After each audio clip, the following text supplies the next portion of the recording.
Vice President Sara Zimmerman Duterte, Senator Bongo, Senator Bato de la Rosa, Attorney Jimmy Bondoc, Attorney J.V. Hinlo, Attorney Raul Lambino, Dr. Richard Mata, Attorney Vic Rodriguez, and Mr. Philip Salvador, members of the Diplomatic Corps, newly elected congressmen of Davao City, members of the incoming 21st Davao City Council, members of the Security Cluster, deputy mayors, fellow public servants, other esteemed guests, Dabaweños, sa mga naminaw na ko diha nga nas gawas, atong mga barangay captain ug sa atong mga kagawad, ug especially sa ako ang mama, maayong adlaw kaninyong tanan. We are here to honor the trust that our fellow Dabaweños have given us. We owe this renewed mandate to everyone who believes in transparency, accountability, peace, and security. Despite facing the administration's machinery in the last elections, Davao City emerged victorious.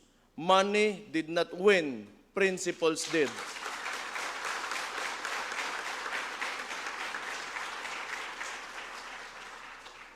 Those who sought to divide us were all defeated. We crushed them.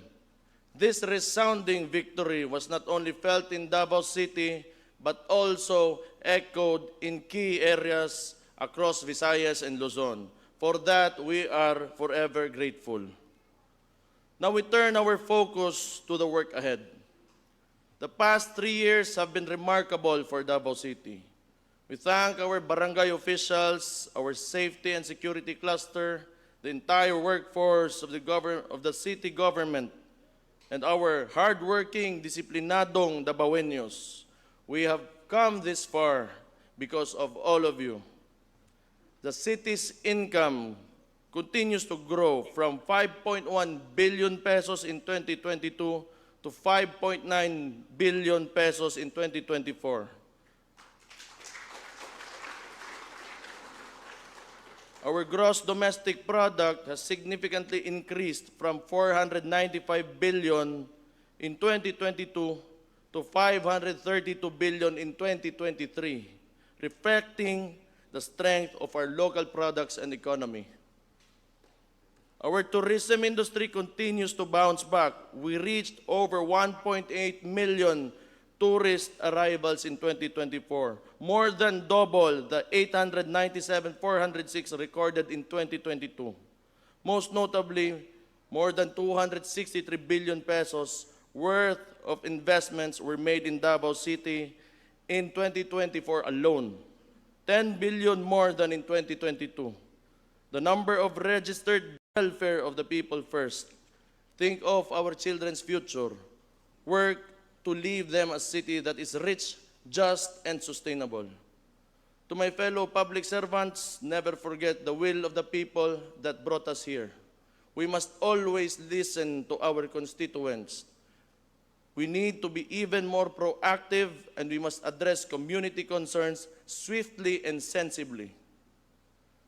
To my fellow Dabaweños, we ask for your continued cooperation as we move toward a more secure and productive future. We know Davao City better than anyone else. We know its strengths, and we also acknowledge its weaknesses. Its growth and success rely on all of us. People in government cannot do this alone. We all need to do our part and contribute to nation building. The day will come when our forefathers will look upon us with pride, knowing we protected the city they built and led it to even greater heights. Daghang salamat sa inyong tanan.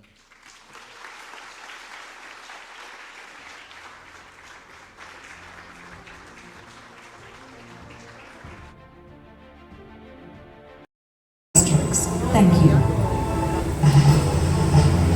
Again, I would like to ask our barangay captains to please proceed proceed to the Sangguniang Pango Resort Session Hall, Morning na, where morning na, all opportunity with Vice Morning na, Mayor Diaz Ricas. Sebastian Bastet Duterte.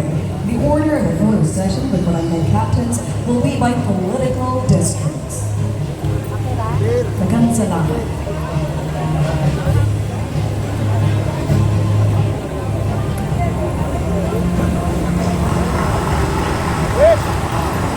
We'd also like to invite Mr. Harold Pedro from the speaker list.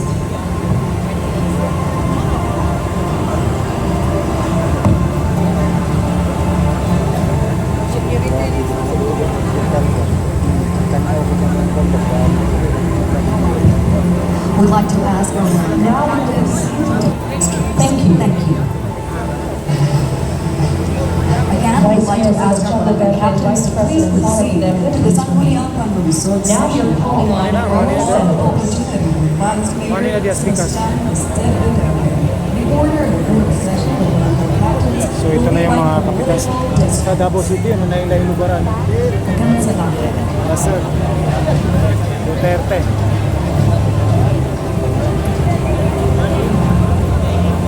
Kap. We'd also like to invite Mr. Harold Pedro from the